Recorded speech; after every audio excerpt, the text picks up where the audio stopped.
Welcome to our Q&A session, the last session for the day. I'm Kate from the Parent Reference Group. I'd just like to introduce some of our presenters from today's panel who've agreed to answer your questions. I believe I have Helen Connolly at the end, the Commissioner for Children and Young People, and I had the pleasure of hearing her speak at her workshop. Kerry Parker, the Assistant Director, Disability and Learning. Kirsty Russell, Parent Positive Special Needs Parenting. Who's next? Sandy, Director of SPELL. Nice to meet you, Sandy. And Wen Lawson, Complex Support. Is that right? Did I miss Stuart? One Plan, Principal. So we haven't really been given a lot of questions, so I think today we're going to have someone roving around with the microphone. I have a question for Helen to get the ball rolling. So I have one written question here, Helen. Are there any themes arising from the kids that you've interviewed about what they think needs to change or happen at school to make their learning journey successful? Just a small one then to start with. Look, it would be no surprise to anyone that most kids are at school. Therefore, the thing that they have a lot to say about is school. I want to start by saying that when I went out in my first go at listening to kids and I asked them what were the 5 things that were really important, education and learning was number 1. Which I think is really important and really interesting to know. Closely followed by family, but in fact I would say that children and young people are programmed to learn. And so they did talk about education and learning. The second part I have to say to that is not school. So there's a distinction between learning and school, and so they love learning, they love all the learning they do outside of school as well, and the learning they do as they just age and mature and live. But when it comes to school, there's a I think it's not quite on my website yet, but I have made a submission to the Melbourne Declaration which talks about all of the things that kids have told me about what would make school better. And if I had to say from those hundreds and hundreds and hundreds of quotes, the one thing that would make school better for just about every kid in the state would be if teachers listened to them. Well, thanks for that, Helen. So we've got a bike roving around. If anyone's got any questions, there's one at the front.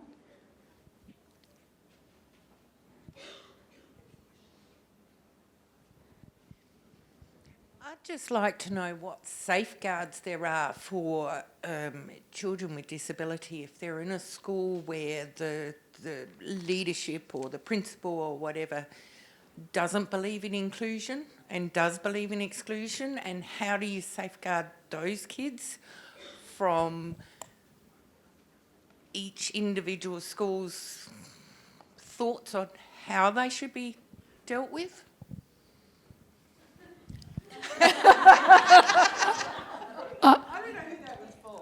Can I offer part of an answer to that? I think that the department's got a whole bunch of policies in place and a whole bunch of supports for schools. And so there are accountability measures around what should work and what should be happening in school, that if you see things that you don't think should be happening, then the parent complaint process is one path that I am fairly relaxed in telling people to go to. That's me as a principal. But I think DPP, the Disability Policy and Programs, has a big role in advocating and ensuring that site leaders have the support to properly include people, because the inclusion is a system, it's a social expectation, not an individual teacher expectation. As a society, we need to be inclusive, and as a school, we need to be inclusive. And that doesn't necessarily mean that one person who's one cog within that system can be as inclusive as the whole system can be. Yeah, so I'll talk from a systems point of view. When I was talking this morning to the pre-conference group, I talked about the complexity of inclusion, and it goes across many different areas of the department and at different levels as well. So it touches exactly what you're saying, HR, so that professional learning. It touches the facilities and the capital works, so how the buildings are designed and what the environment's at. It's also impacting on the teaching and learning, the curriculum and the pedagogy, how teachers do that. Also, it's around funding and finance. So it cuts across every area of our department. Then we have the school and preschool level, we have the local education level, and we have central level. So I almost see it like a rubrics. It's a complex system that we need to have. How do we ensure that every single person in our schools and preschools have an inclusive mind and heart? And that's something that we're really grappling with. Where do we start to ensure that happens? If you try and do it all at once, you'll probably do nothing. If you try and take off chunks, you probably won't have the impact that you want. So what can we address to have the greatest impact with the least amount of effort? So that's what we're grappling with at the moment, which obviously we would love everybody across the system at any level to have that inclusive heart. Sorry, I'm going to be a hog. I think the one thing that's missing is asking children what inclusion is. So I think one of the critical parts of this is that as adults we have different perspectives on inclusion, and as professionals you certainly do. We don't have a systematic and systemic way of engaging children in the discussion about what an inclusive education means for them. And I think if we do, we'll find out that often it's some pretty simple things that we're overcomplicating, and sometimes it might be some really complex things that we're oversimplifying. So I do think if we don't get to the heart of asking the people who are experiencing exclusion what inclusion is, we're going to keep on failing. Anyone else? Just briefly. I was going to say, are we allowed to shoot them? But that's probably not. Yeah, sorry. No, not allowed, not allowed. Changing someone's belief system is really hard. And I do think that listening to our stories as people with disability and the kids is part of what will change people's minds. It's like changing mind on all sorts of things that people have grown up to think or feel uncomfortable with. Race, sexuality, gender, whatever it is, it's a similar thing. So we're all working together, eh? And we need to listen to the kids. Yeah. In defensive principles, we are often caught between what we want to deliver and what we have the resources to deliver. And I don't know very many colleagues who don't want the very best for every child. But resources don't always allow us to deliver what we would like to, and I'll stop there.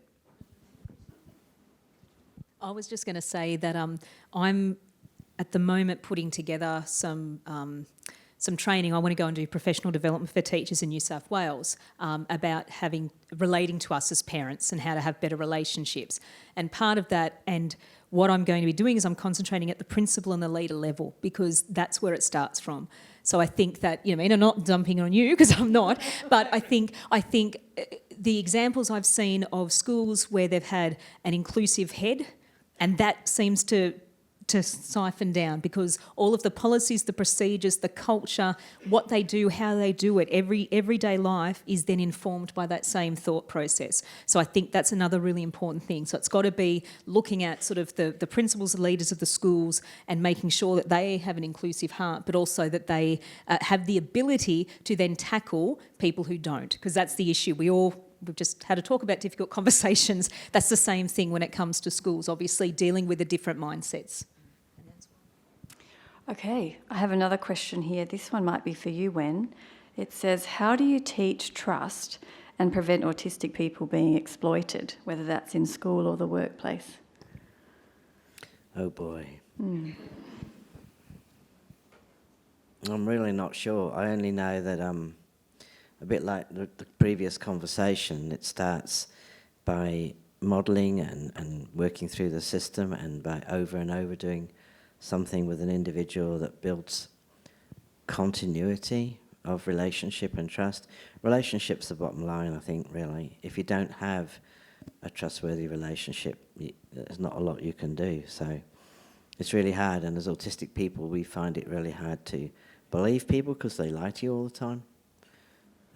Not necessarily knowing that they are, but they'll say school starts at 9, and then at 2 minutes after 9 you start together. And so they don't mean school starts at 9, but that's what they say. So understanding things from how we take things literally, and our problems with metaphor and decoding, all of those things have to be taught. Concepts, object permanence, all the stuff that we don't really connect with, all those things have to be taught. And the best way is through relationship, I think.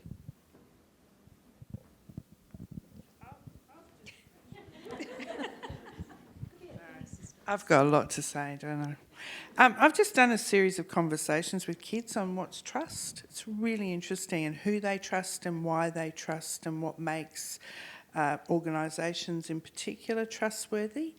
And there's been a real shift, I'd say, in this generation away from institutional trust towards business, so when people say, how do they still trust Facebook? They do, and they trust Nike and they trust brands because of transparency.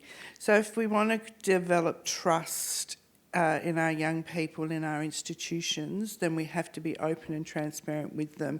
They have an expectation of accountability to them as consumers, accountability to them as influencers, as a whole range of things. So I will by the end of the year release this report that I have written, but it is all about ensuring that what you say is what you do, that your values are sound and upfront, and that every decision you make in your school, in your business, in your whatever, is actually congruent with your values. It's how you build trust with this generation, I think. With anyone? With anyone, but more so now because of the incredible transparency. I mean, we have radical transparency in our world that I didn't grow up in a transparent world. I didn't understand the mechanisms of governance. I didn't understand how the world worked. But this generation does, and now they have an expectation of it. A bit like my parents have an expectation of aged care that my grandparents didn't. So I think each generation builds a higher expectation, and I think radical transparency has been the bedrock of this generation and this century. Are there any more questions on the floor? Yeah, there's one over here. By that they mean from a person, not from the floor. Hi, I have a question about the IESP program. That's all about each student and each child getting an individualised program and what they need as an individual. So what are the safeguards in place, I guess, of the school, making sure that the school uses that funding for that child in that specific way? Is there reporting going back to the department? What sort of stuff is going to be in place for that?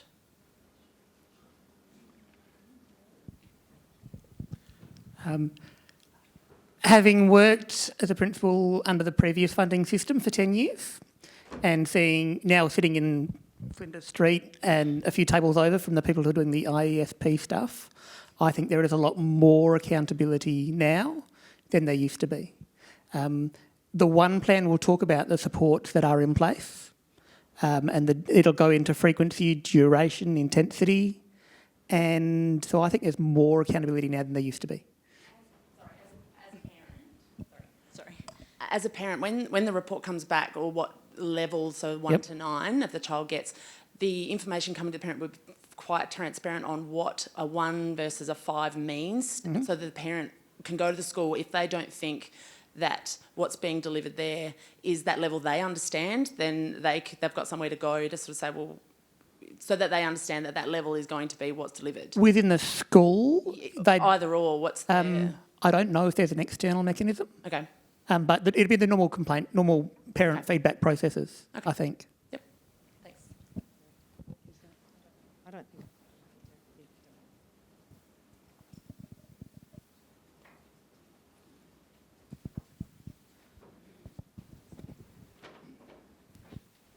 Thanks. Helen, you mentioned before asking children about what exclusion and therefore inclusion means to them. And Kirsty, you also chatted about us having an inclusive heart. What does that mean to the department? What are we working towards? What does inclusion mean to you?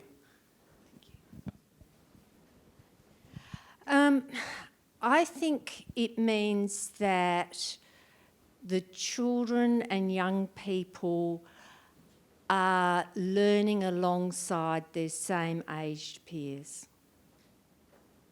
Yeah. Not enough. Not enough.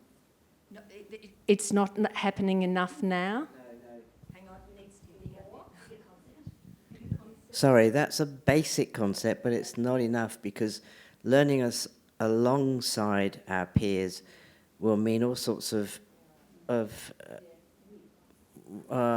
accommodations, things that have to change so that learning is enabled for those of us that are disabled in whatever the disability way that is for us. But so it wouldn't be possible, say, for me to have learnt with a group. I needed an individual kind of setup, and then a group of 2 and maybe 3, but no more. And a similar thing in a playground. I can come into an event like this. This is not an issue for me, but I've got to go back outside. And there's all sorts of people and no understanding of who I am. If I tick or yell, which is another kind of tick, I can't explain to people. You just get looked at, and it's all very strange. So it's learning alongside, but with all sorts of needed accommodations. And I'd say, from my point of view, what I'd like to see, because inclusion's a big thing for us parents, because the track record hasn't been good. And I know in New South Wales, this family advocacy are fighting very hard to have every child in the same classroom. But a lot of parents are worried about that too, because we know the reality is the way the system is currently set up, that our kids' needs are not going to be managed. And as Wen's point out, there are needs that just can't, that we're going to struggle to meet. My idea of inclusion as a parent, I'm sort of not slightly radical, but I would think I want to look at every child in that classroom, regardless of diagnosis, as an individual. Take the diagnosis out of it and look at the function or what you're doing, but look at, okay, how can we best include the needs of every child, and change the environment, change the curriculum, change the way they're assessed to best meet the child, and all kids, because we now get them. I know kids are gearing up for the HSC in New South Wales. I don't know what the equivalent is here. It's a test that will mean nothing at the end of the year. It will get them into uni or not. Why is the system geared for these end assessments that won't mean anything, will stress out my children, and they won't get a good result anyway? I think, to be truly honest, and I am radical here, I think we need to overhaul the system. I don't think it's what Helen was saying. Our kids want to learn. Schooling may not be the same the way it's traditionally set up. Why? We need to be open to bigger ideas, and that's the way we'll be inclusive, because I don't think the system, the way it's built now, and little tweaks to it are going to be enough. But that, again, is a generational. That's going to be something that's going to happen over time. But I think we need to look at it completely differently and look at people as an individual, not this child's disabled, this child isn't. What does this child need, and what does this child need, and how can we actually work out a way to teach? Now, my husband has put into place in a lot of his classes, systems that work for autistic children. Funnily enough, they work for every children in that class. So why aren't we doing this? Why are we seeing that as what we have to do, or the minority, when in reality a little tweak here and there will actually have big changes for everybody? Amen. And I'm just going to add one more thing, because I work with a lot of children that are not able to access the curriculum in an ordinary way because they've got specific learning difficulties like dyslexia, etc. And once again, it's good teaching practice and good quality strategies, etc., that can help these students. But the things that are given to them to access aren't given to the other children that would benefit in the whole class. So then you're giving people a dumb tool, and then our children won't use what we're giving them. And I think that's a really, really important thing to explain. It's really, really embarrassing being given something different from everyone else to do when it's something that could be accessible to everybody and there could be choice. People could join in and do it. It's really, really important that somewhere along the line we've got to address that issue. Thank you. They were great, thoughtful responses. I think there's a question at the back. So with you talking about inclusiveness, do you think that then maybe they need to be looking at the NAP plan, because there's so many kids that stress and huge anxiety rates around that now, quite high. So inclusiveness, so NAP plan isn't inclusive because there's so many students that can't access it or do it because they don't have the capacity to do it. I've got something to say on this one as well, sorry. Get me on my bandwagon, I'm going to talk too much. It's one of those things where I'm getting a lot of students that I see that are really, really stressed out with things like NAP plan and things like the PAT-R, etc. When they've got a severe or moderate reading difficulty and there's not something in there that can be ticked to say that this student has a severe reading difficulty, and so they've just got to sit the test and they can't actually access the test. And I think it's really, really important that they say, well, you can't do this, that you can't have someone read it because it's about whether they can read. But if we know that they can't read already, isn't it about whether they can actually comprehend by listening? Because there's research that's showing that when you read and when you listen to something being read, the same parts of your brain are being ignited. And I just think that somewhere along the line we need to look at those types of accommodations and address whether they are actually fair, because it shouldn't be that a student can't show what they can do when we're expecting them to show what they can't do. It's not fair for the kids. I'm going to talk about this as a parent. Absolutely. I think and not. My son never did it. Yeah. And my daughter stressed when she had to do it. And it was raised on Q&A actually last week. Yep. And it came from a woman who now works as a medico in a school who sees high rates of mental health and anxiety around children at such a young age in society today. And NAP plan's huge in relation to that. Yep. And as a parent who has now, my third child, poor Ava, did her NAP plan this year.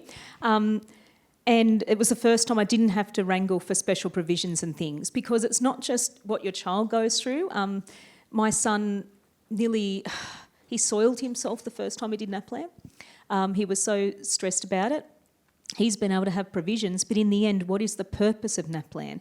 And I think the fact that the results aren't getting any better is showing us, and the fact that I think what it's unfortunately doing, as I said, I'm married to a teacher, I'm not judging anyone, but the system, we seem to be in a system that it just values data, and it values, we need to know what everyone at this same level is doing, and that's the whole antithesis to what inclusion should be. Inclusion should be celebrating what everybody individually can do, and I know for funding and I know for other things that, yet we need to have some comparison. As I said earlier, comparison can be a good thing, but in this case, what good is it doing? And I don't think it's not doing enough good, I think, to justify it. Now, I've got no control over that. I'm just a parent, but you have power. You can withhold. You can actually say, I don't want my child to sit it. Okay, so that's power you have.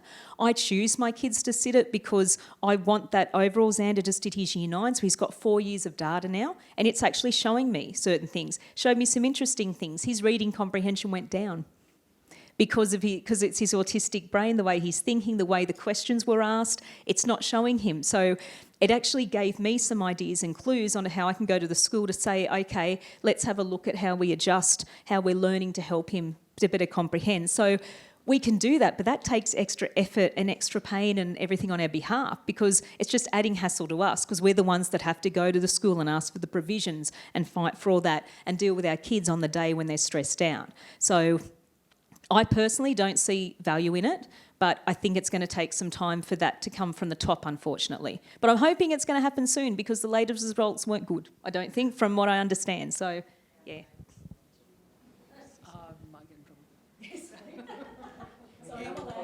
Yeah. I really like that plan as a principal and as a parent, because as a parent it lets me know how effective my child's teaching is. It's a snapshot in time. As a principal, I like it because it is one of the few things. So my school's in Murray Bridge, and many of the teachers have only taught in Murray Bridge. They started their careers there. They don't have a lot of experience elsewhere.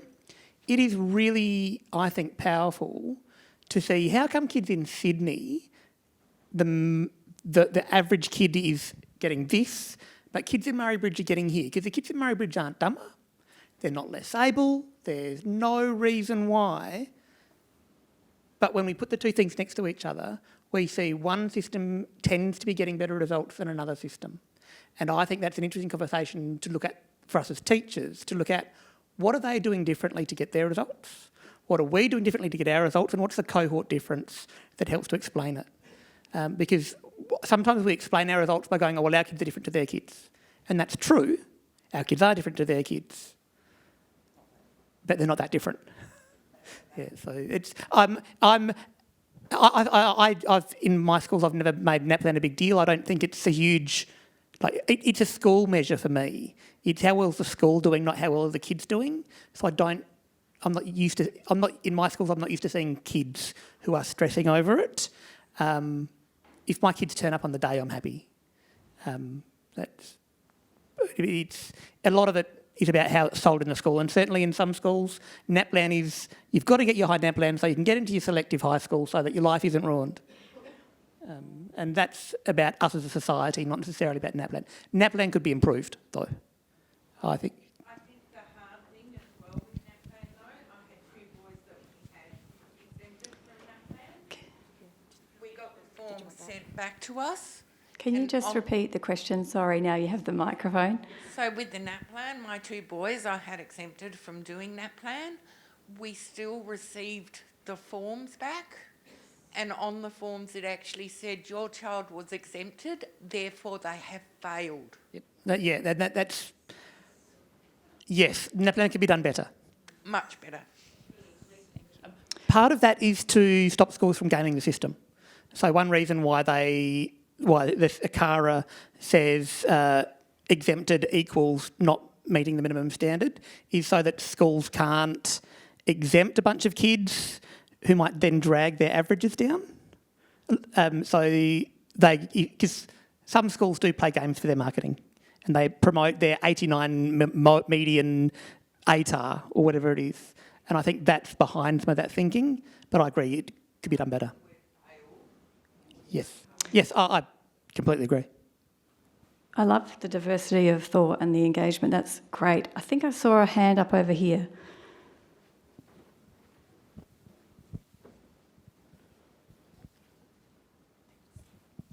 It was more like a question of how you feel about this. When you're talking about the transparency of life in general, do you feel like the new schools that are being built, the inclusiveness of those would benefit not only the children who need the extra support, but also the mainstream kids?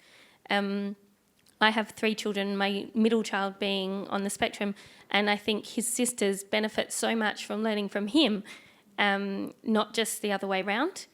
And I think it's not really a question, it's more that how do you feel about that and the benefits that I would bring to all the kids in the school, not just, and it's about like the whole upheaval of the system and everything, but I think that would be beneficial for the whole of society. Is that something... I guess I think it's really interesting that that the one thing that goes along with the transparency, the radical transparency we've experienced, is also the radical diversity that we now see in our communities, in our families, in our society. And so one of the things is that kids have grown up in a far more inclusive world, really. And so I think for me, I'm eternally hopeful and optimistic that this generation will actually push through a new world. And if we couple that with the amazing capacity of technology, we could end up in a place where some of the stuff that's related to disability and some of the really awful negative behaviours and stereotyping we actually see the end of. That's my glass half full view of the world, which is what keeps me going in this space. So I do think that that there's benefits for everybody when we're inclusive. And so the more that we create opportunities, whether they're in our schools or in our sports clubs or in our shopping centres, wherever they are, that get us to actually have to engage with humanity and a person's humanity, not their difference, the better off we're going to be. But I just want to say one little thing about the previous stuff around stress. I think there's something that we all need as adults to be really conscious of, that children don't get stressed by tests. They get stressed by adults who are stressed, who make them stressed. So I think we have to actually think through as a community what I think is a contagion of stress. And so every time I hear principals or teachers or nurses or doctors or bus drivers or on the run people or you name it, any adult in the world is continually telling us how stressed they are and what life is like for them. And I think, I don't know about you, but my experience of meeting people who tell me they're really stressed is for me to want to not be with them. And so I will go as far as I can when someone tells me they're stressed because it makes me stressed. You know that feeling. The more you're around people who are agitated, the more agitated you get. And I think when we look at some of our children who everybody in their world that they're looking up at is telling how stressed they are and how overwhelmed, I'm not sure that's the message we want them to be absorbing. And then we say, be resilient. I think we have to, a bit like the mixed messages stuff, let's really think about the messages that we're sending a whole generation. And then we go, why are you so anxious? Why are you all got mental health problems? How about we actually take a bit of a look at what we're doing in these conversations? Thank you, Helen. I could just listen to you all day, I think, Helen. So we watched a short video this morning with Dylan Alcott. He's the basketballer in a wheelchair. He's a commentator. He's a tennis player. And he's a motivational speaker. And he talked about inclusion in the way that we have to stop thinking of a disability as a deficit, that we need to look at it as something is beyond that, and that we need to have role models in our society who are on the television, in the media, who are in all aspects of our lives and not in a deficit way, and to have it in a positive way and successful. And once we do that, inclusion and the benefit for everybody will be seen. Anybody else? Was there a question down here?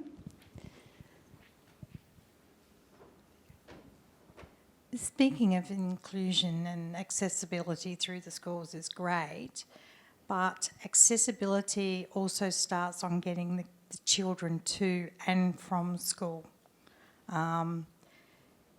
I'm a parent of a child that's part-time wheelchair, so we have a large vehicle with a wheelchair hoist, which we need a lot of room to be able to park and can't get it. There's constant arguments with other parents because they won't back up to allow us the room to unload or load our child safely. This is something that needs to be included in these new accessible schools and inclusive schools, that those options are available or a transport option is offered to all students with disability, not just the disability units or special option classes. Transport for students with disability to and from school is under the NDIS. Is Penny still here? She went back. She's our expert. Oh, I'm not allowed to say that. She's our person within the department who is overseeing that, and the policies within South Australia and across Australia are being looked at the moment. So that is a tricky area to talk about. And yes, absolutely, it's only a barrier for people when the facilities aren't put in place, and you'd think that that would be a fairly simple and straightforward one to address. So, yeah, let's get it done, really. Anybody else want to comment? With that specific example of not having the space, that sounds like, to me, that's a fairly quick phone call to the council through the school. Oh, joy.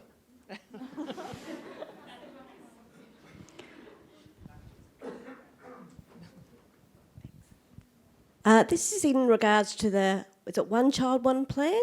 Yeah. I'll give my personal example. I have a child in a class she's mainstream. She has multiple needs. And I was just talking to her teachers about the One Plan. Now, in her classroom, there are a lot of Indigenous students. There are a lot of students with disability. Out of the classroom of 28, there is 10 children. Now, what I've been talking to teachers about is that the One Plan can take up to 3-4 hours per child. That time needs to come out of their NIT time, which is their non-contact time. Now, non-contact time, 10 children, 4 hours, what are we up to? We're up to about 60 hours per term of non-contact time. How are teachers supposed to plan for their classroom when they're doing so many One Plans, especially when they're not paid by the department to do it? Well, supposedly not paid because it's coming out of the NIT time. I don't know how this works. Teachers writing plans, personalised plans for kids, has been part of our job since at least 2007. So the DDA and the Disability Standards for Education made it really clear this is what the expectation is for teachers, and it's been included in the enterprise agreement several times that teachers will participate in personalised planning for children. It's part of teacher professionalism. We are involved in an enterprise bargaining situation, and so there are antsy bits about that. When that's solved, everything will go back to normal. But the question of how schools with high densities of kids do it is tricky. The school that I came from, the average in the class was 12 and the average class size was 25. So, and that's a very tricky, complicated thing to do, and you need to manage it almost entirely differently to if you've got one in every 2 classes, like a school I went to last week. It's up to the school to work out how to do it. And that's why if your child is one of a dozen in a class, it may not be as long and detailed and every T crossed and every I dotted as the class next door where that child's the only one. The teachers have been planning for their needs, but they might plan for it in different ways to make it work. And so I'm part of the One Plan team now. I've come in this term to help support schools with implementation because we know that if we don't get it right, it won't work. And there's too much potential behind the One Plan idea for us to give up on that. It's something that when we get it done will work really well once we get over this initial hurdle. Is that? Yep. And you may be familiar with the fact that the One Plan is online and the module is fabulous and it's transferable and there's ongoing records. So there are some real advantages to the online module. However, there are some things that we need to improve about that to make the work of teachers easier. And we're in the process of doing that. So, yeah, I think I don't think there'd be a teacher out there or a leader to say that the concept of the One Plan is wrong. everybody agrees with that. It's how to do that in practice. And yes, for those schools and preschools that have large numbers to do, it's how they work that out to prioritise that. And to support that, the department does have quite a big team of educators who are going around. There are 6, 7, 8, depending on the day, going around and planning training and providing a detailed, in-depth quality planning on aims and goals, or providing instructional coaching on how do we support this child's learning, lots of one-to-one support with teachers about how do we do it. And in that team we have people from special schools, senior secondary backgrounds, early years backgrounds, primary backgrounds, behaviour coaches. It's a really diverse team, which I think has a lot of expertise within it. That is practically getting out into schools every single day. Thank you very much. We're going to conclude now. I would like you to join with me in a very sensory-friendly way to thank our panellists. So the alternative form of expressing your appreciation would be appreciated. Thank you so much for joining us today. We would really value your feedback about today's proceedings, whether that be good, bad, ugly or brilliant. So please do let us know what you found valuable and how we can improve. You will shortly receive an email with a link to our survey about today's conference via SurveyMonkey, so you can complete that as soon as convenient, either on your own device or at home. If you would like to access that survey in any other form, in printed form or in some other way, please speak to the staff at the registration desk and they can make arrangements for you. Thank you very much and safe travels.